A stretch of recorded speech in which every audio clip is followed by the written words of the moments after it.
নমস্কার বন্ধুরা, কেমন আছেন সবাই? আশা করি সবাই খুব ভালো আছেন। আমরাও সকলে ওই মোটামুটি ভালোই আছি। চলুন আজকে আপনাদের সাথে একটা অন্যরকম ভিডিও শেয়ার করব, যেটা একদমই আলাদা, আমার দৈনন্দিন জীবনযাত্রা থেকে সম্পূর্ণ আলাদা। সেটাই আজকে আপনাদের কাছে তুলে ধরব। আজ আমি আপনাদের সাথে শেয়ার করব 65 বছর বয়সী আমার বাবার ক্যান্সার জার্নির গল্প নয়, একটা অনুভূতি, অভিজ্ঞতা। এই পথটাও তো আমরা পেরিয়ে এসেছি, তো এটা আমাদের জীবনেরই অঙ্গ। আর এই সময়টাই আপনাদের কাছে একটা ছোট্ট ভিডিওর মাধ্যমে তুলে ধরব। জানি সম্পূর্ণটা একদমই তুলে ধরা যাবে না একটা এই ছোট্ট ভিডিওর মাধ্যমে, কারণ প্রায় 1 বছরের এই জার্নিটাতে অনেক ওঠা নামা এবং অনেক দুঃখ কষ্ট সমস্ত কিছু আমরা পার করেছি, যেটা ভিডিওর মধ্যে তুলে ধরা একদমই সম্ভব নয়। তবু আমি চেষ্টা করেছি আমার যতটুকু সাধ্য তার মধ্যে কিছু কিছু অংশ আপনাদের সাথে শেয়ার করব। আজ আমি শেয়ার করছি আপনাদের সাথে আমার 65 বছর বাবার জীবনের এত বড় একটা বিপত্তি, যেটা ক্যান্সার, সেটা আমাদের সামনে এসে যখন দাঁড়ায় 2024 সালে। আমার বাবা একজন চেইন স্মোকার ছিলেন, তবে বিগত 10 বছরে তা অনেকটাই কমে এসেছিল। ওই মোটামুটি বলতে পারেন যে লাঞ্চের পরে একটা বা ইভিনিংয়ে একটা এরকমভাবেই ওই স্মোকিং করতেন। এরকম অভ্যাসে এসে দাঁড়িয়েছিল। তবে এই ক্যান্সার জার্নিতে আমি দেখেছি 6 বছরের শিশু থেকে 18 বছরের যুবককেও এই রোগে আক্রান্ত হতে, বিনা কোনো কারণ ছাড়াই। তাই সবই আনপ্রেডিক্টেবল, কখন কার কী হতে পারে তা কেউ বলতে পারে না। তাই ঈশ্বর যা দিয়েছেন তা মেনে নিয়ে লড়াইটা চালিয়ে যেতে হবে বাস্তবের মাটিতে পা রেখে। এটা আমরা জানতে পারি 2024 সালের প্রথমের দিকে। এটা প্রত্যেকের মতোই আমাদের কাছেও একটা শকিং নিউজ ছিল। একটা বড় ঝড় এসেছে, সব ভেঙে চুরে যেন ছারখার হয়ে যাচ্ছে। একটা অন্ধকারময় রাত, দুর্বিষহ দিন ছিল, একটা দুঃস্বপ্ন। নিজেকে বিশ্বাস করাতে কিছুটা সময় লেগেছিল সেদিন, সহজে হয়নি। খুব কেঁদেছিলাম সেদিন। ভিডিও কলে মা, 3 বোন হাউমাউ করে কেঁদেছিলাম। বুকের ভিতর একটা ভয়, হয়তো বাবাকে হারিয়ে ফেলবো, এরকম একটা ভয় যেন হঠাৎ করে কোথা থেকে এসে বাসা বেঁধেছিল। এই দিনটা ছিল জামাই ষষ্ঠীর। আমরা বোন জামাইরা সবাই এসেছিলাম মায়ের বাড়ি। আর আগামীকাল থেকেই শুরু হবে আমার বাবার ক্যান্সারের ট্রিটমেন্ট। আজকে ছিল প্রথম দিন বাবার ট্রিটমেন্ট শুরু। জামাই ষষ্ঠীর দিন 3 বোন মিলে সমস্ত সিদ্ধান্ত নিয়ে নেওয়া হলো বাবার ট্রিটমেন্ট কীভাবে হবে, কে কী করবে, কোথায় কী যাবে, সমস্ত দায়িত্ব নিয়ে নেওয়া হলো। আর এই যে আমরা চলে এসেছি বাবাকে নিয়ে প্রথম দিনে। আমরা যেমনটা সকলেই প্রায় ক্যান্সারকে বাইরে থেকে চিনি জানি, আমার কাছেও সেই দিন পর্যন্ত ক্যান্সারটা সেরকমই ছিল। ঠিক ততটাই ভয়, ততটাই একটা কিছু হারিয়ে ফেলার একটা তীব্র বেদনা মনের মধ্যে কাজ করত। তবে শেষমেশ হার মানলে তো চলবে না, লড়াইটা চালিয়ে যেতে হবে। আমার বাবা শিখিয়েছে আমাদেরকে সব কিছুর সাথে লড়াই করতে, আর সৎ পথে থাকতে, সৎকর্ম করতে, আর নিজের কর্মটা করে যেতে। তাই বাবাকে অনুসরণ করে, বাবার পথ অনুসরণ করে আমরা 3 বোনে আর মা সবাই মিলে নেমে পড়লাম লড়াইয়ের মাটিতে। আর সেই দিন আমাদের সবার মধ্যে মনোবল বাড়িয়েছিল আমার বড় দিদি। সে কিন্তু ভেঙে পড়েনি, আড়ালে হয়তো কেঁদেছিল, তারও মনটা দুঃখ হয়েছিল, কিন্তু আমরা যেহেতু তার কাছ থেকে ছোট, তার জন্য সে ভেঙে না পড়ে বটবৃক্ষের মতো আমাদের মাথার ওপরে এসে দাঁড়িয়েছিল। আর আমরা চালিয়ে গেছি ওর ভরসাতেই এই লড়াইটা। এবার চলে আসি ট্রিটমেন্টের গল্পে। প্রথমত আমার বাবার যে ক্যান্সারটা ধরা পড়েছিল সেটা ছিল ভোকাল কর্ডে, মানে আমাদের যে স্বরপেটি আছে, আমার বাবার ছিল স্বরপেটির ক্যান্সার। যেহেতু এটার সচরাচর খুব একটা সিমটমস কিছু লক্ষ্য করা যায় না, তাই স্বাভাবিকভাবেই আমরা কয়েক মাস ধরে ভেবেছিলাম যে বাবার হয়তো ঠান্ডা লেগেছে বা কিছু। চিকিৎসা কিন্তু কন্টিনিউয়াসলি চলতে থাকছিল বিভিন্ন রকম, কিন্তু আলটিমেটলি যে এটা এখানে এসে দাঁড়িয়েছে সেটা আমরা জানতে পারলাম যখন আমরা এই জিনিসটাকে নিয়ে আরও বেশি নাড়াচাড়া করতে থাকলাম। আর তারপর বিভিন্ন রকম টেস্ট এবং রেজাল্টের মাধ্যমে আমরা জানতে পারলাম, সমস্ত পরীক্ষার থেকে রেজাল্ট একটাই এলো যে আমার বাবার ক্যান্সারটা হয়েছে। সরাসরি আমরা সেখান থেকে একদম চলে এসেছি ট্রিটমেন্টে। অনেকে হয়তো এটা নিয়ে বাইরে যেতে পারে, দেশের বাইরে অনেক জায়গায় যেতে পারে, কিন্তু আমরা সবাই এটা নিয়ে অনেক রিসার্চ করেছি এবং যা জানতে পেরেছি পড়াশোনা করে এবং আরও রিসার্চ করে এবং নাড়াঘাটা করে, যে এটা নিয়ে ভয় পেয়ে বিভ্রান্ত হয়ে চারিদিকে দৌড়ে বেরিয়ে কোনো লাভ নেই। এটার ইমিডিয়েট ট্রিটমেন্টটা শুরু করা দরকার। তাই আমরা সমস্ত দিক থেকে সব জায়গায় ইনফরমেশন নিয়ে আমরা কোনো রকমভাবেই আমাদের রাজ্যের বাইরে বা দেশের বাইরে গিয়ে কোথাও কোনো সিদ্ধান্ত নিইনি আমার বাবার ট্রিটমেন্ট করানোর জন্য। এখানে থেকেই ট্রিটমেন্ট, কারণ এই রোগের ট্রিটমেন্ট একই, তার কোনো বিকল্প নেই, সব জায়গায় একই। তার জন্য আমরা এখানেই ট্রিটমেন্ট শুরু করেছি। আর আজকে এই দিনটা যেটা দেখতে পাচ্ছেন, এই দিনটা ছিল আমার বাবা এবং মায়ের বিবাহবার্ষিকী। গত বছরে এই দিনেই আমরা বাবা মায়ের জন্য কেক নিয়ে এসে সেলিব্রেট করেছিলাম। আর আজকে দেখুন আমার বাবা মুখ দিয়ে আর কোনো খাবার খেতে পাচ্ছেন না, সেজন্য আজকের দিনে আমার বাবাকে রাইস টিউব দেওয়া হয়েছে। আর এটা আমাদের কাছে অনেকটাই দুঃখের ছিল, কিন্তু কিছু করার নেই, লড়াইটা চালিয়ে যেতে হবে। বাবার ট্রিটমেন্টের প্রোটোকল ছিল কেমোথেরাপি, রেডিয়েশন থেরাপি এবং মেডিসিন তো সাথে ছিলই, এই দুটোই মেন ছিল। তো বাবার কেমো এবং রেডিয়েশন থেরাপি নিতে 3rd উইকের কাছাকাছি বাবার খাওয়া বন্ধ হয়ে যায়। বাবা একদমই খাওয়া দাওয়া করতে পারে না। আসলে ক্যান্সার এমনই একটা রোগ যার কিনা হওয়ার থেকে ট্রিটমেন্টটাই বেশি কঠিন, কারণ এর চিকিৎসাটাই সবথেকে কঠিন। একটা মানুষকে পুরো শেষ করে দেয় তার ট্রিটমেন্টটা নেওয়ার জন্য। রোগটা যখন শরীরের ভিতরে থাকে তখন কোনোভাবেই মানুষটাকে বোঝা যায় না যে তার ভিতরে এত বড় একটা রোগ এসে দানা বেঁধেছে, কিন্তু যখন মানুষটা তার চিকিৎসা নেয় তখন সে একদমই ভেঙে পড়ে। আর তার প্রচুর, তাকে দেখে মনে হয় যেন তিনি খুবইভাবে ভেঙে পড়েছেন, কিন্তু আসলে কিন্তু উনি রিকভার করছেন, উনি অসুস্থতা থেকে সুস্থতার দিকে যাচ্ছেন, কিন্তু দেখে মনে হয় উনি বোধহয় অনেক অসুস্থ হয়ে যাচ্ছেন। আর ভাগ্যক্রমে আমরা খুব ভালো একজন ডাক্তারের সান্নিধ্য পেয়েছি আমার বাবার এই ক্যান্সার জার্নির সাথে। তো আমাদের টার্গেট ছিল বাবার যাতে কোনোভাবে মনোবল ভেঙে না যায় এবং ইমিউনিটি কমে না যায়। আমাদের ফ্যামিলি মেম্বারদের শুধু এটাই টার্গেট ছিল। বাবাকে তো লড়াইটা নিজেকেই চালাতে হবে, আমরা হয়তো নিয়ে যাব, নিয়ে আসবো, সমস্ত কিছু করব, কিন্তু বাবাকে লড়াইটা নিজেকেই চালাতে হবে। তো এই যে দিনটা ছিল, এই যে বসে আছি এখানে, এটা ছিল একটা আমার বাবার কেমোথেরাপির দিন। একটা কেমো প্রায় 5 ঘন্টা 6 ঘন্টা ধরে চলেছে, আর ঘন্টার পর ঘন্টা আমরা এখানে অপেক্ষা করেছি। কখনো আমি, কখনো বোন অপেক্ষা করেছি। আজকের দিনে বাবাকে 3টের সময় নিয়ে যাওয়া হয়েছিল কেমো দেওয়ার জন্য, আর বাড়ি নিয়ে গিয়েছিলাম প্রায় 8টার সময়। এই যে আমার হাজব্যান্ড এখানে চলে এসেছে আমাকে নিতে। আমি অনেকক্ষণ বসেছিলাম, তাই ও বলল চলো তোমাকে বাইরে থেকে কিছু খাইয়ে নিয়ে আসি। তো আমি বসেছিলাম, বোনও এসেছিল, কিন্তু ও আমাকে রেখে দিয়ে এখানে অফিসে জয়েন করেছে মাঝপথে। আর আমি বললাম যে আর সবাই মিলে একসাথে বসে থাকা তো সম্ভব নয়, তাই আমি এখানে বসেছিলাম আর বোন গিয়েছিল অফিস জয়েন করতে। তারপর এখানে বাবা কেমো নিচ্ছে, এটা বাবার 3rd কেমো ছিল।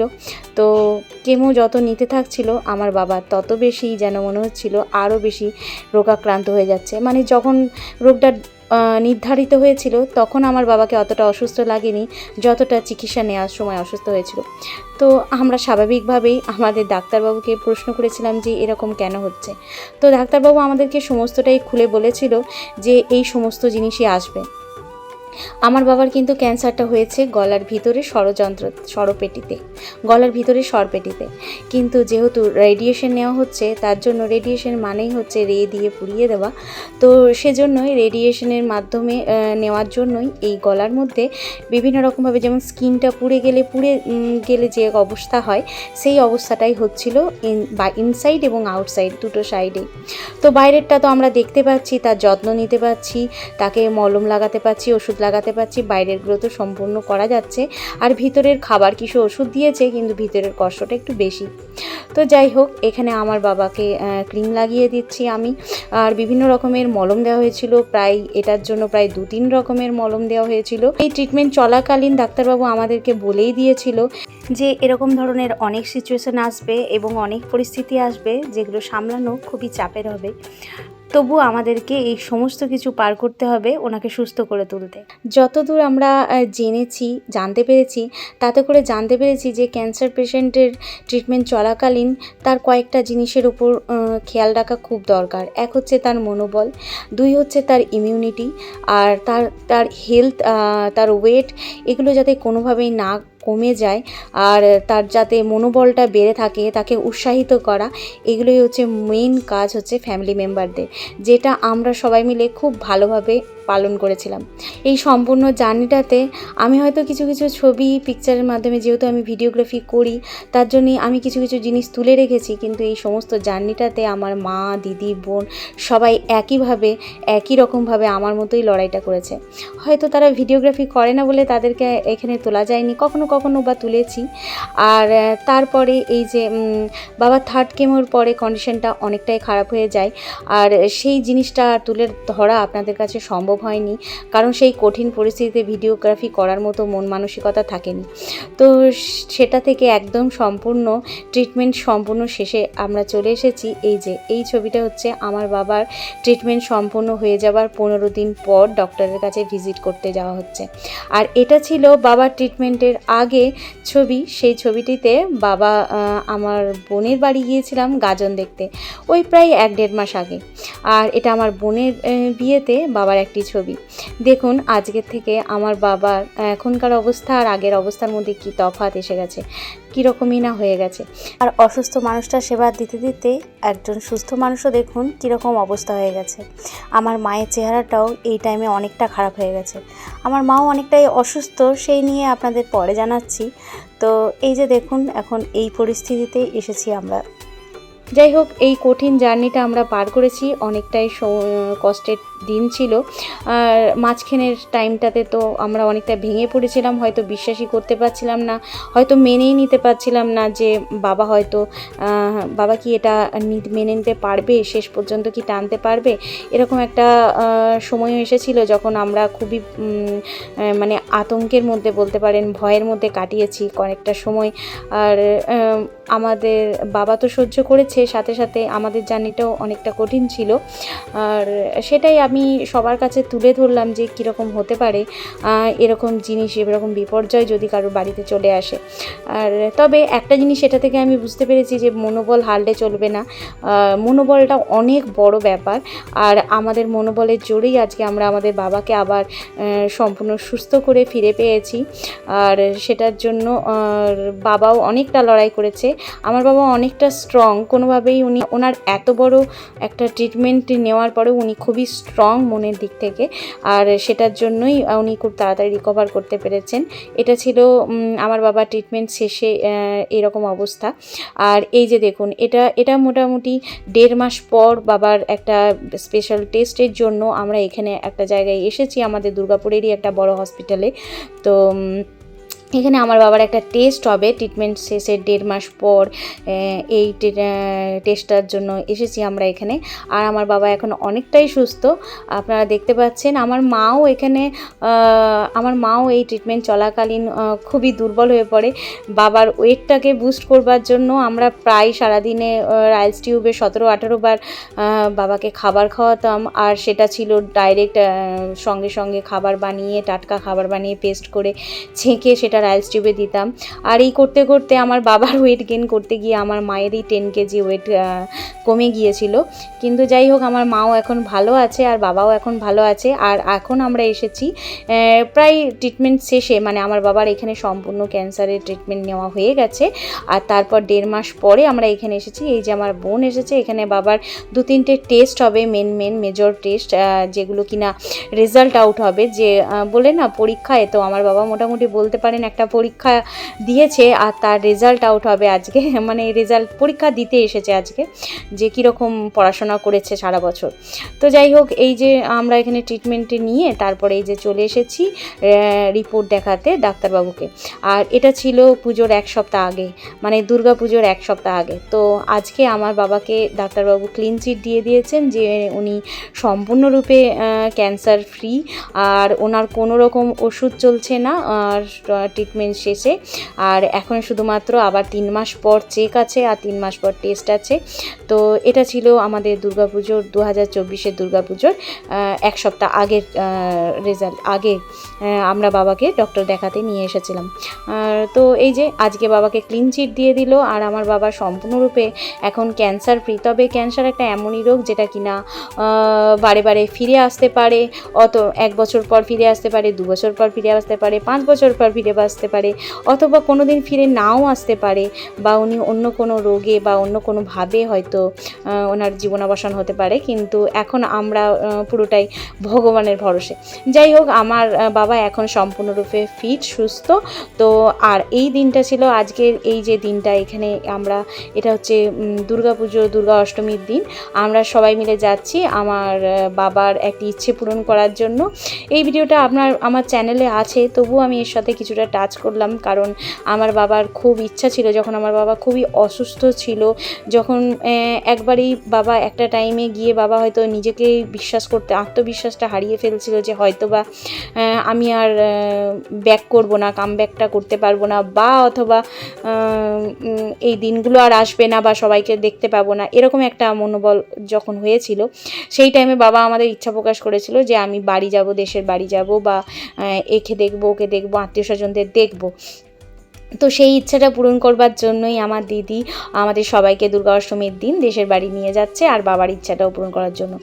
তো এই যে দেখুন, বাবাকে দেখতে কত ভালো লাগছে। আমাদের তো বাবার কে যে সুস্থভাবে নিজের পায়ে এরমভাবে দাঁড়িয়ে, যেখানে বিছানায় মিলিয়ে গিয়েছিল, সেখান থেকে এখানে নিয়ে আসার জন্য, নিয়ে আসতে পেরেছি, তার জন্য ভগবানের কাছে আমরা অসংখ্য অসংখ্য কৃতজ্ঞ। ভগবান যে আমাদের মনোবাসনা পূর্ণ করেছে, এটার জন্য আমরা অনেকটা গ্রেটফুল এবং থ্যাঙ্কফুল। যাই হোক, এই যে এসেছি আমরা আমাদের দেশের বাড়ি, আর এটা হচ্ছে আমার বাবার জন্মভূমি। তো এখানে এসেছি, আর ওই যে আমার জেঠু দাঁড়িয়ে আছে, এখানে আমার বড় মা। তো আমরা এখানে সাক্ষাৎ করতে এসেছি এই বাবার অসুস্থতার পর। তো বাবা খুব দেখতে ইচ্ছা প্রকাশ করেছিল, সেজন্যই আমরা নিয়ে এসেছি। এই একদিনের জন্য একটা ভিজিট করেছিলাম আমরা, তারপরে আমরা আবার চলে এসেছি বাবাকে আনন্দ খুশি দেওয়ার জন্য। আসলে এইগুলো অনেকটা বেশি এফেক্ট ফেলে এই ধরনের পেশেন্টের সুস্থতার জন্য। মনোবলটা, মনের আনন্দটা অনেকটা দরকার। তো সেই জন্যই এই যে আমরা এখানে খুব আনন্দ করছি সবাই মিলে। পুজোর দিন ছিল, চারদিকটা খুব ভালো একটা পুজো আমেজ, আর এখানে বাবাও অনেকটা আনন্দ প্রকাশ পাচ্ছে। এখানে আমরা সবাই মিলে খুব গল্প করেছি জমিয়ে। বাবাও নিজের দাদার সাথে অনেক দিন দেখা হওয়ার পর বেশ গল্প করেছে। আর এই যে আমার বড়দি, আমরা 3 বোন বাবার সাথে এখানে কতগুলো ছবি তুলে নিলাম। আর এই ছবিগুলোই আজকে দেখুন আপনাদের সাথে কথা বলতে বলতে দেখছি, আর কত ভালো লাগছে। এগুলোই স্মৃতি হয়ে থেকে গেল। আর আমাদের পুচকু সোনাও এখানে আমাদের সাথে আছে, আমাদের গুনগুন সোনা। এই যে এখানে আমরা এসেছি বাবাদের বাড়ির দুর্গা মন্দির দর্শন করতে। সমস্ত জায়গায় ঘুরে দর্শন করে, সমস্ত আত্মীয় স্বজনদের সাথে বাবার দেখা করিয়ে, বাবা যেখানে যেখানে দেখা করতে চাইছিল সবার সাথে দেখা করিয়ে, বাবাকে আনন্দ খুশি দিয়ে পুজোর এই অষ্টমীর দিনটা মায়ের কাছে আমরা তো প্রার্থনা করেছি যে মা, যে এভাবে মা দুর্গা আমাদেরকে সহায়ক হয়েছে আমাদের উপর, যে আমার বাবাকে সম্পূর্ণ সুস্থ করে আমাদের কাছে আবার ফিরিয়ে দিয়েছে। আসলে কঠিন পরিস্থিতিতেই সব কিছুটা বুঝতে পারা যায়। বাবা আসলে যখন অসুস্থ ছিল সেই টাইমে বাবার মাতৃভূমিকে অনেকটাই স্মরণ করেছে। আর এই যে ঠাকুর দেবতাদের কাছে প্রণাম করছে, এদেরকে বাবা মনে মনে স্মরণ করেছিল। তো এটা হচ্ছে আমাদের কুলদেবতা, এখানে মা সিংহবাহিনী আছে। তো সেখানে আমরা সবাই মিলে প্রণাম করে নিলাম, বাবাও এখানে প্রণাম সেরে নিল। তো এভাবে একটা দিন খুব সুন্দর করে আনন্দ করে আমরা সবাই মিলে কাটালাম। তবে কঠিন পরিস্থিতি যেমন আমাদেরকে শক্ত করে তোলে, তেমনি অনেক মানুষদেরকে চেনাতেও সাহায্য করে। কে তোমার আপন আর কে তোমার পর, সবাইকেই তুমি চিনতে পারো। এটাও আমাদেরকে শিক্ষা দিয়েছে আমার বাবার এই ক্যান্সার জার্নিটা। তো সবার জীবনেই নিশ্চয়ই এরকম ঘটনা ঘটে, আমাদের জীবনেও ঘটলো। আর সমস্ত কঠিন পরীক্ষায় আমাদেরকে আরও বেশি শক্ত হতে এবং স্বাবলম্বী হতে শেখায়, সেটাই আমাদেরকে শিখিয়েছে এই জার্নির মধ্যে দিয়ে। এই যে দেখুন, আমাদের সবার সাথে সাক্ষাৎ হয়ে, কথাবার্তা হয়ে, তারপর আমরা সুন্দর একটা সময় কাটিয়ে সবার সঙ্গে বিদায় নিয়ে আমরা এবার রওনা হয়ে যাচ্ছি আমাদের বাড়ির উদ্দেশ্যে। আর এই যে দেখুন, যেমন তীব্র গতিতে এই গাড়ি ছুটে চলেছে, সেরকমই তীব্র বেগে আমাদের দিনগুলিও পেরিয়েছে। বাবার এই জার্নিটাও আস্তে আস্তে করে ছুটতে ছুটতে আমরা 6 মাস পার করে ফেলেছি আর ট্রিটমেন্ট শেষের পর। তো এরপর আমার বাবার একটা স্পেশাল টেস্ট আছে। আপনারা সবাই জানেন, যারা মোটামুটি ক্যান্সার সম্বন্ধে অবগত তাদের জানাই আছে যে ক্যান্সারের জন্য সবথেকে ইম্পর্ট্যান্ট একটা টেস্ট হচ্ছে পেট সিটি স্ক্যান। তো সেটাই আজকে হবে। তো সেজন্য আমি এখানে রেডি হয়েছি। আজকে হচ্ছে 30শে ডিসেম্বর। তো আজকের দিনটায় বাবার একটা স্পেশাল টেস্ট আছে, যার জন্য অনেক দিন আগে থেকে অ্যাপয়েন্টমেন্ট করা হয়েছিল। তো আমাদের এই টেস্টটা আমাদের দুর্গাপুরের একটা বিশিষ্ট সনকা হসপিটালে হয়। এছাড়া যদি এখানে এই সনকা হসপিটাল না থাকতো তাহলে হয়তো কলকাতা অথবা ধানবাদে নিয়ে যেতে হতো আমার বাবাকে। কিন্তু যেহেতু দুর্গাপুর একটা মোটামুটি ভালো মতোই বড় শহর, উন্নত শহর, সেই জন্য এখানে সমস্ত কিছু স্পেশালিটি আছে। তো সেই স্ক্যান করাতে আজকে আমি আমার বাবাকে নিয়ে যাচ্ছি। আজকে আমাদের বছরের শেষ 2024-এর শেষ দিন।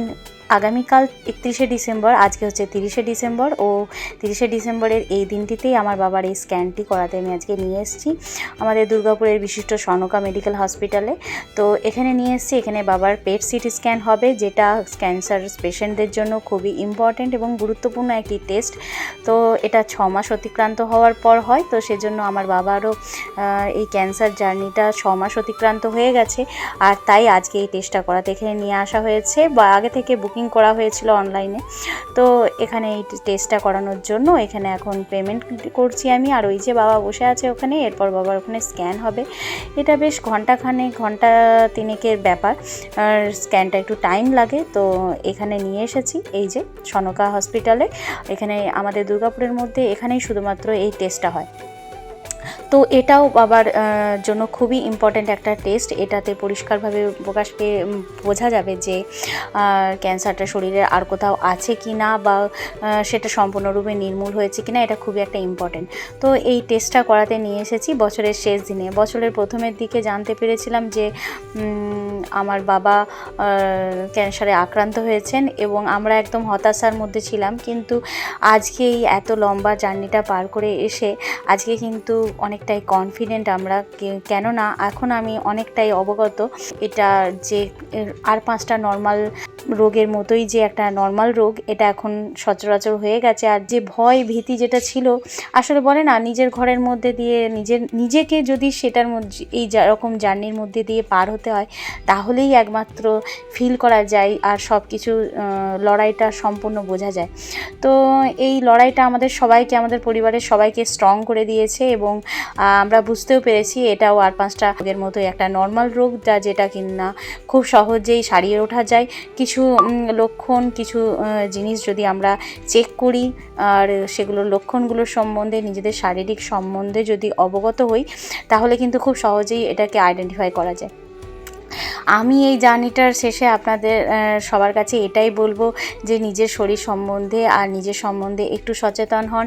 আর যদি সুস্থভাবে জীবনযাপন করার জন্য একদম সাধারণ নর্মাল জীবনযাত্রাটাই সবথেকে বেশি ইম্পর্টেন্ট।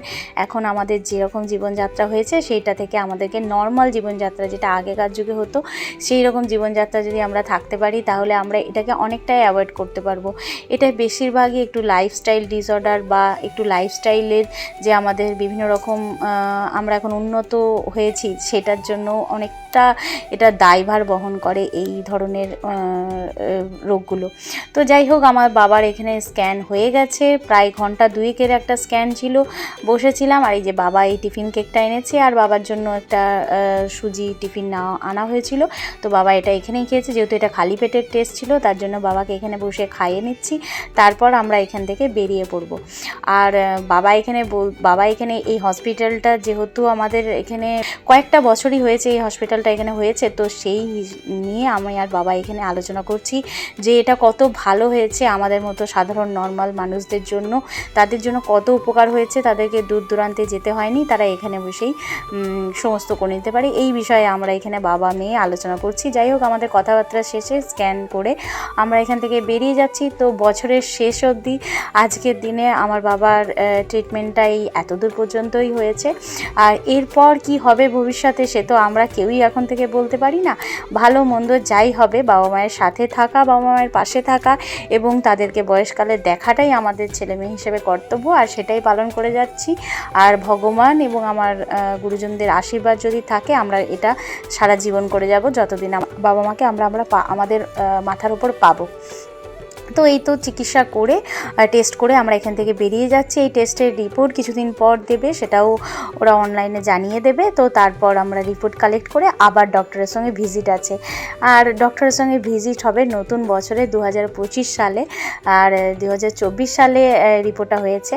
এবার আসি আমার মায়ের গল্পে। আমার মাও বেশ খানিকটাই অসুস্থ। আসলে আমার মায়ের এখানে একটা বেশ কিছুদিন ধরে আমার মায়ের একটা চিকিৎসা চলেছে 6 মাস ধরে, সেটা হচ্ছে কোমরে ব্যথা, যেটা কিনা নার্ভ চেপে যাওয়ার জন্য হয়েছিল। তো চিকিৎসা ওষুধ খেয়ে মেডিসিন খেয়ে মা অনেকটাই সুস্থ হয়ে গেছে, অনেকটাই রিকভার হয়ে গেছে। তো 6 মাস পরে এখানে মায়ের ওষুধপত্র সমস্তই কমিয়ে দেওয়া হয়েছে এবং কিছু ব্যায়াম দেওয়া হয়েছে। তো সেটাই এখানে ডক্টরের যে অ্যাসিস্ট্যান্ট আছেন উনি এটা দেখিয়ে দিচ্ছেন। আমার মাকেও এখানে ওয়েস্ট বেঙ্গলের একজন ভালো ডাক্তার যিনি কিনা কলকাতাতে থাকেন উনি এখানে বসেন, ওনাকে দেখানো হয়েছিল। তো ওনার কাছ থেকে ট্রিটমেন্ট নিয়ে আমার মা অনেকটাই সুফল পেয়েছে, অনেকটাই রিকভার করেছে। আর এই কয়েকটা ব্যায়াম মাকে দেখানো হচ্ছে, যেটা কিনা এই মানে বছরের শেষেই এই সমস্ত কমপ্লিট হয়েছে। তো নতুন একটা বছরে নতুন একটা অধ্যায় আশা করি। আর এইসব মানুষগুলো, বয়স্ক মানুষগুলো যারা আমাদেরকে জন্ম দিয়েছে, বড় করেছে, তারা যেন সুস্থ থাকে, ভালো থাকে, সুন্দরভাবে থাকে, এটাই আমাদের আপ্রাণ চেষ্টা। আমরা যেমনই থাকি কিন্তু বাবা মা যেন ভালো থাকে, এটাই সব সন্তানদের কামনা এবং বাসনা, আর আমাদেরও তাই। আর এই যে এখানে আমার মাকে সমস্ত রকম ব্যায়াম দেখিয়ে দেওয়া হচ্ছে যেগুলো মাকে রেগুলার করতে হবে। আর এরপর আমরা বেরিয়ে এসেছি আরও একটা টেস্টের জন্য ওখান থেকে, কারণ আজকে আছে আমার বাবার আরও একটি টেস্ট। সেটা হচ্ছে আসলে বাবার ক্যান্সার জার্নিতে বিভিন্ন রকম ওষুধ এবং এসব খাওয়ার জন্য বিভিন্ন রকমের সাইড এফেক্ট হয়েছে। তো সেই রকমই কিডনি সংক্রান্ত কোনো সাইড এফেক্ট হয়েছে কি না জানার জন্য একটা স্পেশাল টেস্ট আমরা এখানে করতে যাচ্ছি আমাদের দুর্গাপুরের মিশন হসপিটালে, যেটারও একটা স্পেশালিস্ট ডক্টর, যেটা মিশন হসপিটালে দেখানো হয়েছে। আর ওনার কিছু টেস্টও আমরা এখানে করেছি। তো এটাতে বাবা একদমই সাকসেসফুল হয়েছেন। বাবার সেরকম কোনো বিশেষ সাইড এফেক্ট হয়নি, নর্মাল কিছু ব্যাপার, নর্মাল কিছু মেডিসিন যা দিয়েছেন ডক্টর। আমরা আসলে এখন যাচ্ছি সকাল সকাল বেরিয়ে মাকে নিয়ে হসপিটালে ডক্টরকে ভিজিট করতে। টেস্ট হয়ে গেছে, সেই টেস্টের রিপোর্ট নিয়ে ডক্টরকে ভিজিট করতে যাচ্ছি। তো এই যে চলে এসেছি আমাদের দুর্গাপুরের মিশন হসপিটালে। আর এখানেই ওই ডক্টর বসেন, মানে যাকে আমরা দেখাতে এসেছি, নেফ্রোলজিস্ট। তো ওনাকে দেখাতে এসেছি আমরা এখানে। তো এই যে চলে এসেছি আমরা, ওনার টাইম মতো চলে এসেছি। আর এসে অনেকক্ষণ ওয়েট করলাম, চারিদিকে দেখাশোনার পর সব দিকে লাইন দিয়ে কাউন্টারে ঘুরে তারপর মানে একটা জিনিস আমি এই বছরের জার্নিটাতে বুঝতে পেরেছি যে ডাক্তার দেখানো এবং কোনো মানুষকে সুস্থ করে তোলার পিছনে একটা মানুষের কন্টিনিউয়াসলি তাকে স্ট্যান্ড বাই তাদের পিছনে থাকতে হবে এবং ঘুরে বেড়াতে হবে, আর ঘন্টার পর ঘন্টা লাইনে দাঁড়াতে হবে। আমার মনে হয় এই প্রসিডিওরগুলো যদি আরও একটু সহজ সাধারণ হয় তাহলে এই যে বয়স্ক মানুষগুলো যারা ঘন্টার পর ঘন্টা বসে অপেক্ষা করেন তাদের জন্য একটু সুরাহা হয়। কে জানে কেন আমাদের সিস্টেমগুলো এরকম যে ঘন্টার পর ঘন্টা, যদি ওনাদের এমনও অনেক কাপল আছেন যাদের ছেলেমেয়েরা কাছে থাকে না, তারা এরকম ঘন্টার পর ঘন্টা বসে থেকে সারাদিন না খেয়ে দিয়ে এখানে বসে থেকে এই যে অপেক্ষা করে ডাক্তার দেখান। তো এই প্রসিডিওরগুলো অসুস্থ মানুষগুলোর জন্য আরও সহজ এবং সাধারণ হওয়াটা খুবই দরকার। কিন্তু জানি না কেন এত কঠিন সমস্ত নিয়মকানুন এখন তৈরি হয়েছে। একটা নর্মাল ডাক্তারকে দেখানোর জন্য প্রায় 4-5টা সেক্টরে গিয়ে সেখান থেকে গিয়ে তারপর একটা ডক্টরকে পাওয়া যায়। তো জানি না কেন এরকম নিয়ম। আমার তো মনে হয় এই নিয়মগুলো আরও অনেকটা স্বাভাবিক হওয়া দরকার। একটা ওষুধ, একটা মেডিসিন কেনার জন্য সে কাউন্টারগুলোতে প্রায় ঘন্টার পর ঘন্টা দাঁড়িয়ে থাকতে হয়। তো কখনো এদিক কখনো এদিক থেকে ওদিক।